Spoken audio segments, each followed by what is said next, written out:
పూర్వాసంధ్యా ప్రవర్తతే, నిద్ర లేవాల్సిన సమయం కూడా తూర్పు దిశలో తూర్పు రేఖలు తెల్లవారుతుంటేనే నిద్ర లేవాలి మనం. 6 గంటల తర్వాత కూడా మంచం మీద ఆడది కానీ మగాడు కానీ పడుకున్నారు అంటే ఆ ఇంట్లో శని అంతకుముందే ప్రవేశించింది, వీళ్ళకంటే ముందే. ఇక మళ్ళీ వెళ్ళదు. పిల్లలు ఎవరన్నా పడుకుంటే వేరే విషయం అండి. 8 ఏళ్ల లోపు పిల్లలు, 80 ఏళ్ళు దాటిన వాళ్ళు పడుకోవచ్చండి, వాళ్ళకి మనం సమయాలు చెప్పొద్దండి. 8 ఏళ్ల లోపు పిల్లలు ఎంతో, 80 ఏళ్ళు దాటిన పెద్దలు కూడా అంతే. 2 బాలురు 2 వృద్ధుల కింద లెక్క. 80 ఏళ్ళు దాటే పెద్దవాళ్ళు అంటే వాళ్ళని చిన్నపిల్లలను చూసినట్టే చూడాలి, ఇంకేం మన నిబంధనలు వాళ్ళకి చెప్పద్దు. ఇంకా వాళ్ళు ఎలాగో అలా ఉంటారు, ఇంకా సర్దేసుకోవడమే. చిన్నపిల్లలు అంతే. 8 ఏళ్ళు దాటుతున్నాయి అంటే నేర్పాలి ఖచ్చితంగా. ఓ గిల్లేనా లేపాలి వాడిని. ఈ కాలం పిల్లలు ఇంతేనండి అంటే కుదరదండి అక్కడ. పోనీ వాళ్ళ ఉద్యోగాల కారణంగా ఇంటి నుంచి పని చేస్తున్నారు, ఏదో వాళ్ళకి పని 11, 12, 1 గంట కూడా అయిపోతుంది ఒక్కోసారి. అప్పుడైనా పడుకోమనాలి. అప్పుడు కూడా లెక్క 7 గంటల లెక్క. 7 గంటల తర్వాత మళ్ళీ లేవాలి. నువ్వు 1 గంట పడుకున్నావు, 8ంటికి లే, 12ంటికి పడుకున్నావు, 7ంటికి లే అని చెప్పాలి. చాలు, అంతకంటే ఇంక పడుకున్నాం కదా అని 10 వరకు పడుకుని 11ంటికి టిఫిన్ చేసి 4 గంటలకు భోజనం చేస్తే వాడు ఆరోగ్యం పాడైపోయింది మొత్తం. అంచేతనే పూర్వాసంధ్యా ప్రవర్తతే, తూర్పు రేఖలు తెల్లవారక ముందే నిద్ర లేవాలి. ముందు 5 గంటలకు లేచే లక్షణం ఉన్నవాడు జీవితంలో అన్ని విజయాలు సాధించగలుగుతాడు. ముందు ఆ లేచే లక్షణం ఒకటి ఉండాలి. అవసరమైతే మళ్ళీ పడుకుందాం, ఏ మధ్యాహ్నం కాసేపు ముందు లేద్దాం. ఉత్తిష్ట నరశార్దూల, మనుషుల్లో పెద్ద పులి లాంటి వాడు అప్పుడు శ్రేష్టతావాచికలుగా వాడేవారు. శార్దూల, సింహ, కుంజర అంటే ఏనుగు. ఈ జంతువులతో పోల్చడం కాదు, కావ్యంలో ఎందుకు వాడతారు అంటే కవి కుంజర, నరశార్దూల, నరసింహ ఇలాంటి వాటల ఉద్దేశం ఏంటంటే జంతువుల్లో సింహం ఎలా ఉందో పరాక్రమంగా సొంతంగా నువ్వు అలా ఉండాలి. జంతువుల్లో పులి ఎలా ఉందో అది అవసరమైతే ఉండైనా భయపడుతుంది, కానీ అది భయపడుతుంది, అలాగే ఉండాలి. ఉత్తిష్ట నరశార్దూల. కర్తవ్యం దైవమాన్నికం, దైవీయమైన కర్తవ్యాన్ని దైవ ప్రార్థనతో నిద్ర లేవడంతో పాటుగా సంధ్యావందనాది కృత్యాలు, నిత్య పూజ, ధూపదీపారాధన చేయడంతో పాటుగా జీవితంలో కర్తవ్యాలు ఆ రోజు ఏం ఉన్నాయో అవి చేయడం కోసం నిద్ర లేవయ్యా అన్నారు. బడున్నా లేకపోయినా, ఉద్యోగానికి వెళ్ళినా వెళ్ళకపోయినా, వ్యాపారానికి వెళ్ళినా వెళ్ళకపోయినా, రిటైర్ అయినా కాకపోయినా కర్తవ్యాలు ఉంటాయండి. లేవా? రిటైర్ అయ్యాం కదా అని కాలకృత్యాలు మానేసామా? ఉద్యోగం లేదు కదా అని భోజనం తినడం, అన్నం తినడం మానేసామా? అంతే కదండి. అప్పుల్లో ఉన్నాం కదా అని సంసారం చేయడం మానేసామా? మానలేదే. మరి అటువంటిప్పుడు ఇవి ఉంటాయి.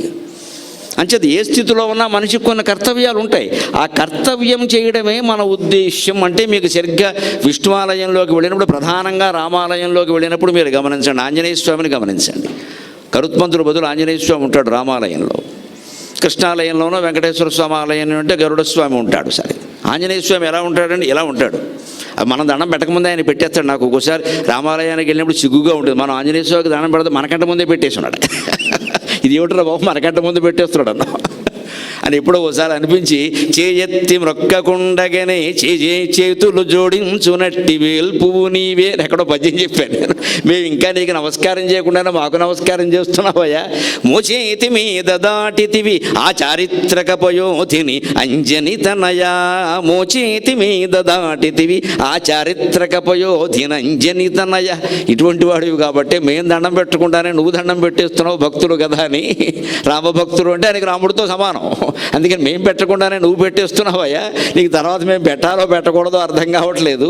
అటువంటి వాడివి కాబట్టి మోచేతి మీద దాటితివి ఆ చారిత్రక పయోధిని.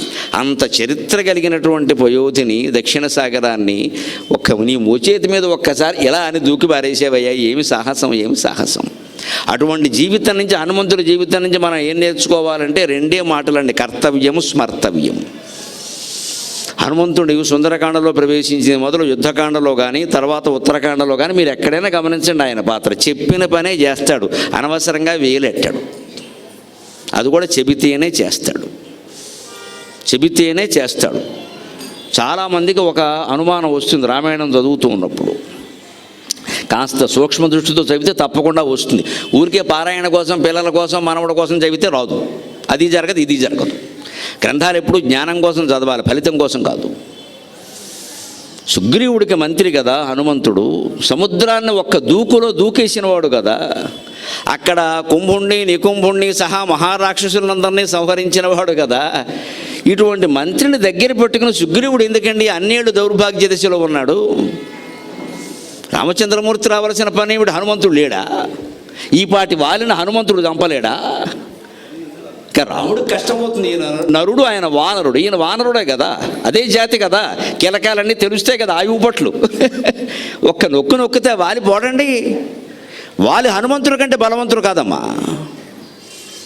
వాను మనోజవం మారుతతుల్య వేగం జితేంద్రియం బుద్ధిమతాం వరిష్టం. హనుమంతుడి కంటే బలవంతుడు అంతకు ముందు ఆ తర్వాత కూడా దొరకడం మనకు కష్టం. అటువంటి వాడు వాలిని చంపడం పెద్ద సమస్య కదా. కానీ ఎందుకు చేయలేకపోయాడో తెలుసా?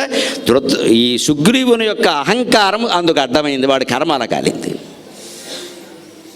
ఆంజనేయునికి ఒక శాపం ఏమిటి అంటే, ఆ ఋషి శాపానికి ఆయన కట్టుబడి ఉన్న తత్వం, ఆయన గురించి ఎవరైనా ఆయన బలాన్ని ఆయనకు వర్ణించి చెబితే తప్ప ఆయనకి అది స్ఫురించదు. ఎందుకంటే రామాయణం ఉత్తరాఖండలో ఉంటుంది ఈ మధురమైన భావన. విచిత్రంగా ఈయన చిన్నప్పుడే చాలా అలర చేసేవాడు. అక్కడ ఋషులు చాలామంది ఉన్నారు. వాళ్ళ ఇంట్లోకి వెళ్ళడం, ఆ కొండలన్నీ బగల కొట్టేయడం, ఆ గడ్డి అంతా పీకేయడం. అసలే వాళ్ళు పూరిపాకరు. ఆ గడ్డి పీకేస్తే ఏమైపోతారు? వాళ్ళు పెంచుకున్న పాదులు, ఏ తోటకూర గోంగూర అంతకంటే అవన్నీ రాగేయడం, శుభ్రంగా తినేయడం, కోతి కదా. ఇవన్నీ చాలా అలరి చేసేస్తూ ఉంటే ఋషులు పిల్లాడిని ఏమన్నా అంటే హింస అవుతుంది, తల్లి అంజనాదేవి అదుపులో పెట్టలేకపోతుంది, తండ్రి వాయుదేవుడు పెట్టకపోక సంతోషిస్తున్నాడు మా వాడిని ఆ పూలకే అని. ఒక్కో తండ్రి అలాగే ఉంటాడు, పెట్టకపోక సంతోషిస్తాడు మా వాడిని ఆ పూలకే అని సంతోషిస్తున్నాడు.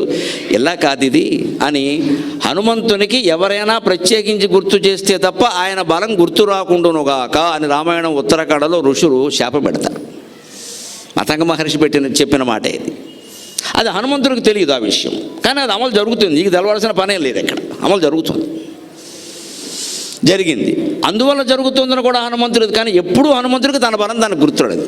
సుగ్రీవుడు నిజానికి హనుమంతుడి బలం తెలిసిన వాడు, గుర్తు చేయొచ్చు కదా. ఇక్కడే అహంకారం అండి. రాజు అయిన వాడు ఎప్పుడు తన కింద ఉన్నవాడు, యజమాని అయిన వాడు తన కింద ఉన్నవాడు ఎంత గొప్పవాడైనా వాడి బలాన్ని వాడి సామర్థ్యాన్ని అంగీకరించడం. ఇగో అంటారు దీని అహంకారం. ఓ పెద్ద యజమాని దగ్గర ఓ మామూలు ఆఫీసర్ అధికారి పనిచేస్తున్నాడు అనుకోండి, బయట వచ్చిన వాళ్ళు ఎవరైనా మీ దగ్గర ఫలానా సెక్రటరీ ఉన్నారు కదండి, ఆయన చాలా గొప్పవారండి, నిజంగా మీ సంస్థ నిలబడిందంటే ఆయన వెళ్ళాలంటే అని ముచ్చుమొహం పెట్టేస్తాడు, అంగీకరించడం. ఎందుకంటే వీడు అంగీకరిస్తే వాడు పెద్దవాడు అయిపోతాడేమో, ఈ సంస్థ లాగేస్తాడేమో అని బెంగవాడికి. సరిగ్గా ఇదే ముచ్చుమోహం, అసలే కోతి కదా ముచ్చుమోహం చెప్పేది ఏముంది, ఇంకా సుగ్రీవుడు అదే మొహం పెట్టాడు. హనుమంతుడు గొప్పవాడంటే ఆయనకి ఇష్టం ఉండదు. అందుకే ఎవరు చెప్పినా వినలేదు. హనుమంతుడి మొహం మీద ఎప్పుడు నువ్వు ఇంత గొప్పవాడివి కదా అనలేదు. నిజంగా గొప్పవాడివి కదా అని నిష్కల్మషంగా సుగ్రీవుడు అంగీకరించి ఉంటే ఒక్క దూకి వాళ్ళని లేపేసేవాడు ఓవర్ నైట్. ఒక్క లేపకి అయిపోతాడు. రాముడు రావాల్సిన పని లేదు. కానీ చారిత్రకంగా ఏది ఎవరి వల్ల జరగాలో వారి వల్ల జరగాలి. కానీ కొన్ని ఎందువల్ల జరగవు అంటే మన అహంకారాలు అడ్డం వచ్చేస్తున్నాయి ఇక్కడ. ఇదే అందుకే ఆ కారణంగానే హనుమంతుడు ప్రత్యేకించి ఆయన గుర్తు రాదు. కాబట్టి ఆపదలో ఎవరన్నా ఉన్నా రక్షించాలన్నా ఏదైనా ఉపాయం చెప్పాలన్నా ఏదో వాళ్ళ కర్మ వాళ్ళు అనుభవిస్తున్నారన్నట్టుగా ఉండదు. కానీ చెప్తే కానీ చేసేవాడు కాదు. సరిగ్గా సముద్రం దూకేటువంటి సందర్భంలో కూడా వీరవ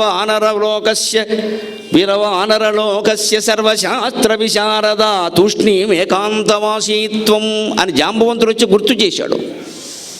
వీరవ ఆనరలోకస్య సర్వశాస్త్ర విశారద. వానరలోకంలోనే అంత వీరుడే లేడు కదయ్యా, సర్వశాస్త్రాలు తెలిసిన వాడేవి కదా. ఎండకు ఎదురుగా నిలిచిన అతండు ఘనుడు అని కంకంటి పాపరాజు గారు చెప్పినట్టుగా సూర్యుడి దగ్గర ఎండకు ఎదురుగా నిలబడిన నవవ్యాకరణాలు నేర్చుకున్నావు కదా, నీకంటే గొప్పవాడు ఎవరయ్యా.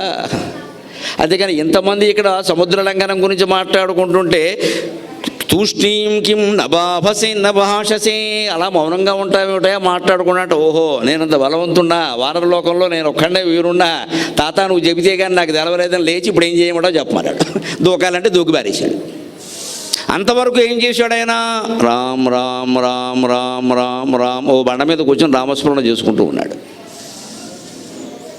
మనకి హనుమంతుడి నుంచి గ్రహించవలసిన విషయాల్లో ఈ రెండు ఉన్నాయి, కర్తవ్యం స్మర్తవ్యం. జీవితాల్లో హనుమంతుడులాగే మనం ఉండాలి. నీ కర్తవ్యం ఏదో నువ్వు చేయి. ఆడదానవేనా, మగాడవేనా, తండ్రివేనా, తల్లివేనా, పిల్లాడవేనా, ఏదైనా సరే నీ కర్తవ్యం నువ్వు చెయ్యి. అంతకు మించి చెయ్యొద్దు. కలియుగంలో చాలా ప్రమాదం ఇది. మనం అందరం ఓవరాక్షన్లు చేస్తున్నాం. అసలు కర్తవ్యం చెయ్యం కూడా. చేయవలసిన పని చేయకపోవడం మనది ఒక దోషం, చెయ్యకూడని పనిలో వేలెట్టడం రెండో దోషం. వేదం ప్రకారం ఈ రెండు ఉంటాయి. విద్యుక్తాన్ని చేయకపోవడం ఒకటి, నిషేధాన్ని చేయడం ఒకటి. ఇవి తినరా అంటే ఇవి తినడు, తినకూడదే తింటాడు, పైగా ఏమవుతుందిలే అంటాడు. రెండు తప్పులు వచ్చాయి అక్కడ. నువ్వు చేయవలసింది చేయకపోతే వేరే విషయం, పోనీ నీకు ఓపిక లేదనుకుంటా, చేయకూడదు చేస్తున్నావు. రెండు తప్పులే కదా. హనుమంతుడు ఈ రెండు చేయలేదు. చేయవలసింది మానలేదు, చేయకూడదు చేయలేదు. అందుకే హనుమంతుడు అంత గొప్పవాడయ్యాడు. మనం గ్రహించవలసిన విషయం అది. అందుకని కర్తవ్యం దైవమాన్నికం అన్నారు. ఉత్తిష్టోత్తిష్ట గోవింద ఉత్తిష్ట గరుడధ్వజ ఉత్తిష్ట కమలాకాంత త్రైలోక్యం మంగళం కురు. ఇక్కడి నుంచి అన్నన స్వామి గారి శ్లోకాలు. ఉత్తిష్ట గోవింద. వెంకటేశ్వర స్వామికి రచించినటువంటి సుప్రభాతంలో గోవింద శబ్దం వాడారు. వెంకటేశ్వర స్వామి గోవుల్ని కాయలేదు, కృష్ణావతారంలో కాశాడు. గాం విందయతి ఇది గోవింద అంటారు. గోవులను ఆనందింపజేసిన వాడు కాబట్టి గోవిందుడు అంటారు. మనకేదో తెలుసును కదా అని గోవులతో కలిసి విందు చేశాడు, గోవులకి విందు పెట్టాడు అనకూడదు. విందు తెలుగు మాట, గో శబ్దం సంస్కృతం రెండు కలిపేయకూడదు అడ్డగోలుగా. ఈవేళ పత్రికల్లో చూశాను, అకాలవాన అన్నాడు. రెండు చెవులు మూసుకుని రెండు కళ్ళు మూసుకున్నాడు. ఏం పదం రా బాబా, అకాల వర్షం అనాలి. అకాలవాన ఏమిటండి, అధవ సమాసం. ఇలాగే తగులుంటారు మొత్తం. హైదరాబాద్లో నిన్న వర్షం కురిసింది, అకాల వర్షం అనాలి. అకాల వాన ఏమిటండి? అకాల అచ్చ పూర్తి సంస్కృతం, వాన అచ్చ తెలుగు, ఈ రెండు కలిపేయకూడదు అలాగా. ఇది కొంచెం సూక్ష్మమైన విషయమే, కానీ పత్రికల్లో వాళ్ళకు కూడా తెలియపోతే అలాగ. పైకి ఇది ఏమవుతుంది, ఓ 10 లక్షల పేపర్లు వెళ్ళిపోయాయి జనంలోకి. వీడంతా అకాల వాన, ఇంకా అకాల మరణమే. అకాల మరణం అనొచ్చండి, అకాల చావు అనండి, ఏమన్నా చికాగ్గా ఉంటుందమ్మా. అకాల చావు ఏమిటండి? అకాల మరణం. ఎందుకని అకాల సంస్కృతం, మరణం సంస్కృతం, రెండు సంస్కృత పదాలకు సమాసించి, ఒకడు సంస్కృత పదం ఒకడు తెలుగు పదం చూసి విభక్తులు లేకుండా నీ ఇష్టం చేసేస్తావా? అకాలవాన ఏమిటండి? ఇలాగే ఉంటాయి. మాట్లాడక చేత కాకపోతే సరిగ్గా. అలాగే గోవిందుడు అంటే గోవులకు విందు చేశాడు అనకూడదు. విందు శబ్దం సంస్కృతం మీద. గాం విందయతి ఇది గోవింద, గోవుల్ని ఆనందింపజేశాడు. వెంటనే చూడండి, ఉత్తిష్ట గరుడధ్వజ. సుప్రభాతం మనకు అందిస్తున్నటువంటి మహత్తరమైన విశేషం. నువ్వు గోపాలకుడు అయినా సరే గోవిందుళ్లాగా, గరుడధ్వజుళ్లాగా శ్రీ మహావిష్ణువంత వైభవం పట్టినా సరే మనస్సులో భగవత్స్మరణ మానకు, మనస్సులో భగవత్స్మరణ మానకు. అందుకే మన కేశవనామాల్లో కూడా కేశవనారాయణ మాధవ గోవింద. ఆ కేశవనామాలు 24 నుండి లెక్క 24 ఎందుకుంటాయి అంటే, శ్రీ మహావిష్ణువు యొక్క చతుర్భుజాలు మీరు గమనించండి. వెంకటేశ్వర స్వామి అవతారంలో 2 చేతులు వేరుగా ఉంటాయి, కానీ మామూలుగా శ్రీమన్నారాయణమూర్తి ఉన్నప్పుడు శంఖచక్రాలు గదా పద్మాలు ఉంటాయి. శంఖచక్ర గదా పద్మలాంఛనక అంటారు. శంఖచక్రాలు గదాపద్మాలు ఉంటాయి. సరిగ్గా మనం ఒక ప్రయోగం చేసి సరదాకి ఓ లెక్క కాగితం తీసుకుని లెక్క పెట్టి, ఆ శంఖం ఈ చేతిలో పెడదాం, ఈ చక్రం ఆ చేతిలో పెడదాం, ఈ గద పైన పెడదాం, ఆ పద్మం కింద పెడదాం అని చేస్తే నువ్వు ఎన్ని రకాల మారిస్తే ఎన్ని భంగిమలు వస్తాయో తెలుసా? మ్యాట్రిక్స్ లెక్కల ప్రకారం, పెర్మిటేషన్స్ అండ్ కాంబినేషన్స్ ప్రకారం 24 భంగిమలు వస్తాయి. అందుకే కేశవనామాలు 24. మన స్తోత్రాలు, భజన గీతాలు సహా స్తోత్రాలు, పారాయణకు ఉపయోగించే స్తోత్రాల నిర్మాణంలో ఈ సైన్స్ ఉందండి. ఈ సైన్స్ ఉంది ఖచ్చితంగా. లలితా సహస్రం 182.5 శ్లోకాల్లో ముగుస్తుంది. 182.5 లలిత అనేటువంటి నామంతో ముగుతుంది సరిగ్గా. శివశక్త్యాత్మిక శ్రీ లలితాదేవ్యై నమః అని అంత. ఏవం శ్రీ లలితాదేవ్యా నామ్నాం సహస్రకం జగు. అది నామాల్లో భాగం కాదు, అది వివరణ. ఈ రకంగా లలితాదేవి యొక్క నామాలు ముగిసాం. 182.5 ఎందుకు ఆపేసాడండి వ్యాస మహర్షి బ్రహ్మాండ పురాణంలో? ఇంకా నాకు కావాలంటే ఇంకో 4 రాయలేడా? సరిగ్గా 182.5 రెట్టింపు చేయండి, 365. సంవత్సర స్వరూపం భగవంతుడు, అందులో సగం అమ్మవారు, సగం శివుడు. అందుకే 182.5. అంత ప్రణాళిక ఉంటుంది వ్యాస మహర్షి. సరిగ్గా 182.5 శ్లోకాల్లో ముగిసిపోయేలాగా 1000 నామాలు సర్దేశాడు ఆయన. కొన్ని అందుకే 4 అక్షరాల నామాలు ఉంటాయి, కొన్ని 8 అక్షరాలు ఉంటాయి, కొన్ని పాదం అంతా 16 అక్షరాలు ఉంటాయి, వేరే విషయం అది. కొన్ని 5 అక్షరాలు ఉంటాయి, ఇంకో నామం 3 అక్షరాలు ఉంటుంది. పైగా సంస్కృత భాషలో ఓ పెద్ద నియమం ఏమిటంటే, తెలుగులో లేనిది, ఒక మాట ఒక పాదంలోనే ఉండాలి. ఒక మాటలో సగం పై పాదంలో రెండో పాదంలో ఉండకూడదు. వెంకటేశ మీరు రాయాలి సంస్కృతంలో ఉంటే వెంక అని ఆపి టేస 2వ పాదంలోకి రాకూడదండి, కుదరదండి. వెంకటేశ మొత్తం ఓదంటూనే ఉండాలి. సంధి అలా కుదరదండి, తెలుగులో కుదురుతాడు. వెంకటేశ్వరుని అంటే వెంకటేశ్వరుని, వెంకటే అని స్వరుని అని రకాల ప్రస్తు పద్యం చెప్పచ్చు. సంస్కృతంలో అది కుదరదు. అటువంటి కుదరని భాషలో రాస్తూ వ్యాస మహర్షి వాటిని ఆ నామాలను కూర్చుతూ, వశిన్యాది దేవతలు చెప్పినప్పటికీ కూర్చింది మన శ్లోకాల్లో వ్యాస మహర్షే కదా. ఆ కూర్పు ఎంత పద్ధతిగా చేసేడు అంటే దీనికో ప్రణాళిక ఉందబ్బా. ఇది కేవలం నాలిక కాదు, దీని వెనకాల ప్రణాళిక ఉంది. 182.5 శ్లోకాల్లోనే రాస్తున్నా. దీన్ని రెట్టింపు చేయండి. సంవత్సరం అంటే కాలం కదా. కాలాన్ని మనం సంవత్సరాల్లో చెబుతాం, నెలల్లో చెప్పంగా సాధారణంగా. మీ వయస్సు ఎంత అంటే 62, 63 అంటాం, కానీ 62 తర్వాత 3.5 నెలలు అనం. ఏ పోవడానికి సిద్ధంగా ఉన్నావా అంటాడు ఎవడు. ఎందుకు నెలలో రోజులు చెబుతున్నావు పని లేక? అదే పసిబిడ్డ అనుకోండి, ఏడాదిలో పసిబిడ్డ అయితే మనం ఏమంటాం 10 నెలలండి 11 నెలలండి అంటే, ఏడాది దాటిందంటే సంవత్సరాలే చెబుతాం, ఇంక నెలలు చెప్పం. నెలలోపు బిడ్డ అనుకోండి 15 రోజులు అయ్యిందండి 16 రోజులు అయ్యిందండి, నెల దాటిందంటే అక్కడి నుంచి నెలలు చెబుతాం, సంవత్సరం దాటిందంటే సంవత్సరం చెబుతాం. అంటే సంవత్సరమే వాడుతున్నాం కాబట్టి సంవత్సరమే కాలస్వరూపం. సంవత్సరం అంటే 365, శివుడు సగం పార్వతి సగం, అందుకని సరిగ్గా 182:30. అష్టోత్తరాలు ఉంటాయి మనకి, విష్ణు సహస్రం సహా, వెంకటేశ్వర స్వామి సహా, శివుడు సహా అందరికీ అష్టోత్తర నామాలు ఉంటాయి. అష్టోత్తరం ఎందుకు? 108 సరిగ్గా 27 నక్షత్రాలు, 4 పాదాలు ఒక్కో దానికి, 27 4 108. 108 పాదాలలో ఏదో ఒక పాదంలో పెట్టకుండా సముద్రంలో ఎవడో పుట్టాడు. ఇక్కడ ప్రతివాడు ఏదో ఒక పాదంలో పుట్టాడు, నీకు తెలియకపోవచ్చు. ఏదో ఒక నక్షత్రంలో పుట్టాం, ఏదో ఒక పాదంలో పుట్టాం, సరిపోయిందిగా. నువ్వు ఏ పాదంలో పుట్టినా అది భగవత్పాదమే, గమనించుకో. దానికి చెడ్డ మంచి ఆపాదించుకుని కంగారు పడక. నేను స్వాతిలో పుట్టానని, నేను విశాఖ, ఎక్కడ పుట్టినా పుట్టావు కదా, ఆసుపత్రిలో పుట్టావు మహానుభావుడు. దానికి ఇంకా కంగారు పడిపోయి నాకేమవుతుందంటే, మాకేం మొహమాటలా అందరూ ఉండగానే చెబుతాం, మేము చాలా మాయగాళ్ళమమ్మా, మాకేమవుతుంది అని మీరు అడిగారంటే మీకు ఏదో అవుతుంది అని చెబుతాం ఖచ్చితంగా. నాకేం అవ్వదనే ధైర్యంతో ఉండాలి ముందు. అందుకే సుప్రభాతం. సూర్యందు భౌమ బుధవాక్పతి కావ్య సౌరి స్వర్భానుకేతు దివిషత్ పరిషత్ ప్రధానాక త్వద్దాసదాస చరమావతి దాసదాసాక శ్రీ వెంకటాచలపతే తవ సుప్రభాతం. ఈ గ్రహ దోషాల గురించి, కాలసర్ప దోషాల గురించి, రకరకాల దోషాల గురించి వీళ్ళ బాగా టీవీలు చూసి మాయలో పడిపోతున్నారే, వీళ్ళందరి కళ్ళు తెరిపించడానికే నేను విజయవాడ వచ్చే ప్రపంచం అంతా తిరుగుతా. ఈ గుడి నమ్మకాలు పోవలసిందే. అసలు ఈ కార్యక్రమాల్లో ఎవరైనా వీళ్ళు చెప్పి మిమ్మల్ని భయపెడుతున్నారంటే వెంటనే టీవీ కట్టేయండి, ఒక క్షణం చూడకండి. అసలు వాళ్ళందరూ డబ్బిచ్చి కార్యక్రమాలు పెట్టించుకుంటున్నారేమో, బహిరంగంగా మాట్లాడుతున్నా డబ్బిచ్చి కార్యక్రమాలు పెట్టించుకుంటున్నారు మిమ్మల్ని మాయ చేయడానికే కేవలం. నువ్వు విశాఖ నక్షత్రంలో పుట్టావా, 2వ పాదంలో పుట్టావా, ఈ వారం నీకు బాగుండదు. వెంటనే కింద విజయవాడలో ఓ నెంబరు, విశాఖపట్నంలో ఓ నెంబరు, వల్లకాట్లో ఓ నెంబరు, చివరి నెంబరే ఖాయం వాడికి మనకి. ఇద్దరం కలిసేది వల్లకాట్లోనే. మనం కంగారు పడిపోయి ఈ వారం బాగుండదు, అమ్మ నాకు అర్థం కాదు, నెలలో 3 వారాలు బాగుంది కదా, 1 వారం బాగుండకపోతే చచ్చిపోతావా? చచ్చిపోతే అంతకంటే అదృష్టం ఉందా? ఈ గొడవ లేదు కదా. ఎందుకంటే అంత భయం ప్రతిదానికి. వారం బాగుండదుట 3 వారాలు బాగుంది కదా, 1 వారం బాగుండదండి, నష్టమా? ప్రతిరోజు బాగుండాలా? వెంకటేశ్వర స్వామికి మాత్రం బాగుందా? కిందకి దగ్గర పాలు లేవు మహానుభావుడికి, పొట్టలో కూర్చున్నాడు ఆయన. ఎన్ని రోజులు ఏడ్చాడో మనకేం తెలుసు, వాళ్ళ అమ్మకి తెలుసు. మరి ఎవరికి బాగుందండి? రాముడికి బాగుందా? కృష్ణుడికి బాగుందా? 14 ఏళ్ళు వనవాసం చేశాడే రామచంద్రమూర్తి, ఆయనతో పాటు సీతాదేవి బాగుందా?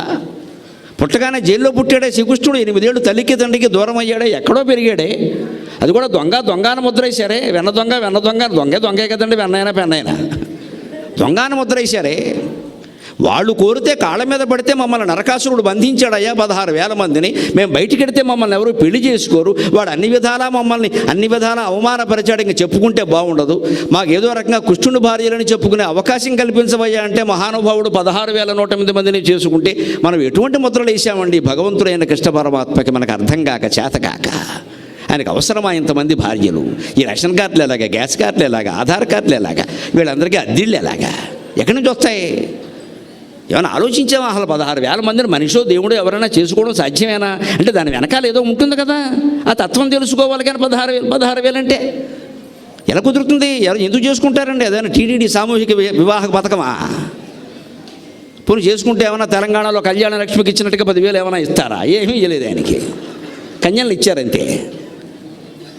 పైగా వాళ్ళు ఏమన్నా తండ్రులు వచ్చి ధారపోసిన వాళ్ళు అందరూ రాజకన్యలండి, గోపికలు కాదండి వాళ్ళు. నృపబాలల 16,000 నృపబాలల 16,000 భవనంబులలోన ప్రీతి 16,000 నృపబాలన. 16,000 భవనాల్లో, 16,000 పద్ధతులలో, 16,000 ఆచారాల్లో. ఎందుకంటే వాళ్ళు ఎవరెవరికి ఏ పద్ధతిలో ఇష్టమో అలాగే చేసుకున్నాడు. నాకు ఆకాశంలో చేసుకోవాలంటే ఆకాశంలోనే చేసుకున్నాడు, నాకు సముద్రం మధ్యలో చేసుకోవాలంటే అలాగే చేసుకున్నాడు. నాకు రిజిస్టర్ మ్యారేజ్ అంటే రిజిస్టర్ మ్యారేజ్ చేశాడు. నాకు కరోనా పెళ్ళి 30 మంది దాటద్దంటే అలాగే చేశాడు. నాకు పెద్ద కళ్యాణ మండపం కావాలి, 10,000 మంది రావాలంటే అలాగే చేశాడు. తర్వాత ఎప్పుడో ఏకాదశి స్కంధంలో ఉద్ధవుడు అడుగుతాడు, స్వామి ఒక్కళ్ళతో సంసారం చేయలేకపోతున్నాం, చచ్చిపోతున్నాం, ఇక్కడ 16,000 మందితో ఎలా చేసేవయ్యా అని అడిగాడు. ఉద్ధవుడికి చెప్తాడు, ఎవరికే చెప్పగే అని. ఉద్ధవుడికి ఒక్కడికే చెప్పాడు, ఉద్ధవుడు నా ఒక్కడికే చెప్పాడు. అందరినీ ప్రేమించుము, ఎవరి యందు ఆసక్తి చూపించకము అన్నాడు. అది Krishna formula. Love everybody, don't show interest on anybody.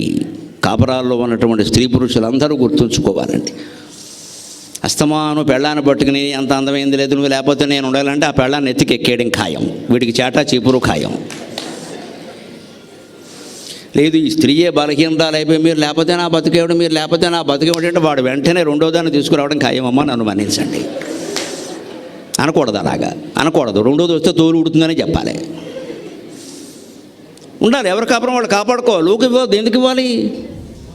దాసీలుగా ఉండాల్సిన అవసరం స్త్రీలకి లేదు, పెత్తనం చేయాల్సిన అవసరం పురుషులకి లేదు. నన్ను నువ్వు బాధ పెట్టకుండా కాపురాలు చేయలేమా? ప్రమాదమా ఇది? ఎవరో ఒకరు బాధ పెట్టాలా? కాపురం అంటే పిల్లి ఎలకనా సంసారం అంటే? కనీసం 2 పిల్లుల్లా 2 ఎలకల్లా ఉండలేమా? ఎందుకు బాధ పెట్టాలి? వారిని బాధ పెట్టే మనం ఉండాలా? బాధ పెట్టకుండా బాధపడకుండా ఉండలేమా? ఉండొచ్చు. ఈ సూత్రం పాటిస్తే. అందరినీ ప్రేమించుము, ఎవరి యందు ఆసక్తి చూపించకము. డోంట్ షో ఇంట్రెస్ట్ అని ఎనీబడి.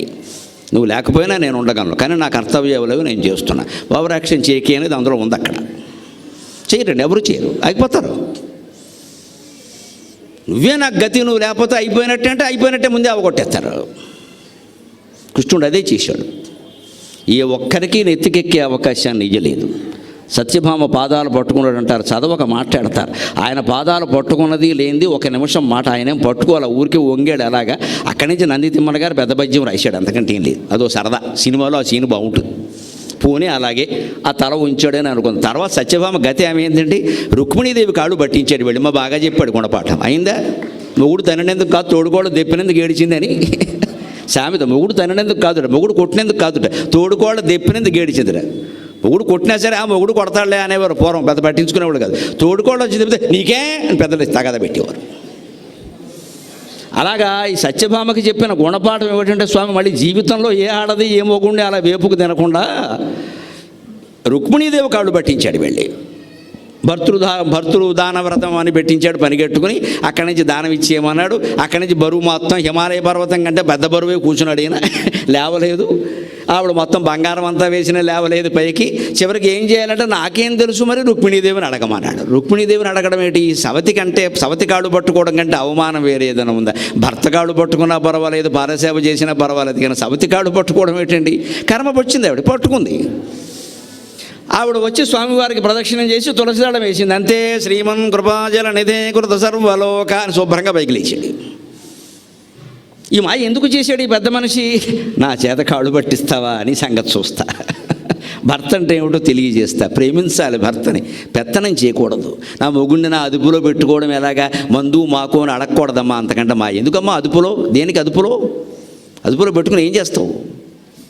మరి ఆయన కూడా అదే అనుకుంటే ఒకరికొకరు బానిసలు అయిపోవాలా? నన్ను ప్రేమించాలి, నేను ప్రేమించాలి అనుకోవడం తప్పలేదు. అదుపులో ఏమిటండి? ఏమైనా పశువా పగ్గాలు పట్టుకోవడానికి? భర్త అయినా భార్య అయినా అదుపులో పెట్టుకోవడం ఏమిటి? నీకు గీచిన గీటు దాడకూడదు. నువ్వు గీగల వాసలో ఇంతలా ఉంటే ఏం గెత్తావు? వంగలం ఎక్కడ? గీత గీయాలి ముందు, ముగ్గేయలేం, గీతకెత్తాం మనం. నేను గీసిన గీటు గీ చూస్తాను నేను. పొట్ట వంగట్లేదు, ఏం గీస్తావు? అసలు ముగ్గేస్తే కదా, ప్లాస్టిక్ ముగ్గే. ఒక ఐతం అంటే దానికి వంగదో, అది మళ్ళీ పని మనిషే. ఇక గీసిన గీయటం మనం గీస్తే కదా, అసలు సన్నగా ఉంటే గీస్తాం, ఇంత లావయ్యాక ఏం గీస్తాం?